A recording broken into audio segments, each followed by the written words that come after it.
Bonjour, Dylan Holloway démontre que les joueurs de hockey sont les sportifs suprêmes. Après avoir pratiquement perdu connaissance à la suite d'un tir reçu au cou, on dit que l'attaquant des Blues serait prêt à effectuer un retour dès la prochaine rencontre. On devrait créer un show de télévision dans lequel des joueurs de soccer pro, des footballers, des hockeyeurs et des basketteurs s'affronteraient dans des compétitions physiques et mentales. Je parierais sur que les joueurs de hockey gagneraient. La vidéo traite de Ivan Demidov ainsi qu'au changement de l'effectif du CH pour le match contre l'équipe de l'État de New York.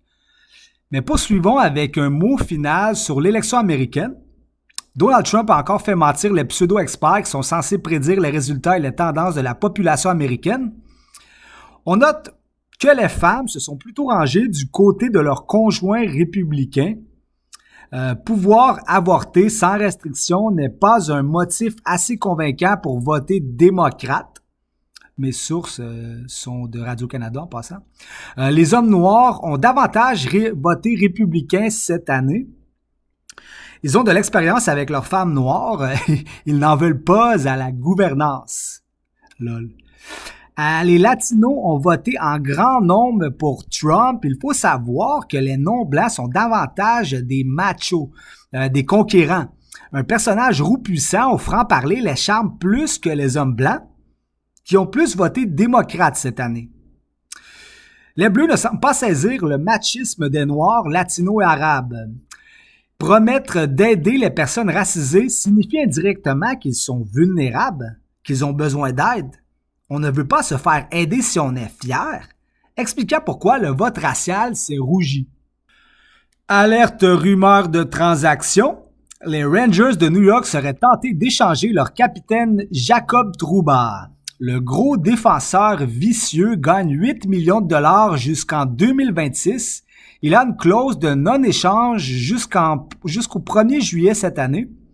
New York disposerait de plus d'argent pour signer cet été leur gourmand gardien étoile Igor Shesterkin, K'Andre Miller, Ryan Lindgren, etc. Le CH manque de défenseurs droitiers axés défensifs. Si l'on avait été en position de compétitionner, acquérir Trouba accompagné d'une retenue de salaire aurait comblé un besoin. À l'autre bout de l'océan, Ivan Demidov se distingue au plus jeune âge dans la compétitive KHL. À 18 ans, il récolte 19 points en 24 matchs, même si la direction de Saint-Pétersbourg limite son temps de jeu. Si bien que les gestionnaires de la KHL le classent 3e parmi les joueurs de moins de 23 ans. Tranche d'âge dans laquelle il y a une forte progression d'une année à l'autre.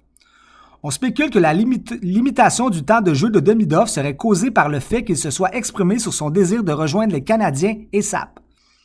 On voudrait en faire un Artemi Panarin ou un Alexander Radulov qui sont restés plus longtemps dans la KHL. Un Demidov qui compétitionne dès son entrée dans la LNH aurait motivé Slavkovski à franchir le prochain niveau. Sinon, le CH a renvoyé Oliver Kapanen à Timrå IK. Dans la Ligue de sa Suède natale, lui qui a disputé ses 2 dernières saisons dans la Ligue de Finlande. Il m'a paru comme un joueur fiable qui n'a pas assez pris de risques offensifs pour démontrer son talent. Les dépisteurs vantent avant tout son flair offensif. S'il ne performe pas ailleurs, on pourrait ne plus jamais voir Kapanen à Montréal. Les Canadiens rappellent Lucas Condotta, le capitaine de Laval. On veut infliger du leadership et du caractère, un grinder vocal qui longe les coins. On n'en a pas assez. Finalement, je pense que les Canadiens devraient concentrer leur effort sur le développement des jeunes, devenir cette année un club d'apprentissage pour la jeunesse, laisser de longues chances aux jeunes de performer sans qu'ils aient peur de commettre des erreurs. Josh Roy, Owen Beck devrait avoir une longue chance ici. Les résultats ne devraient plus autant compter.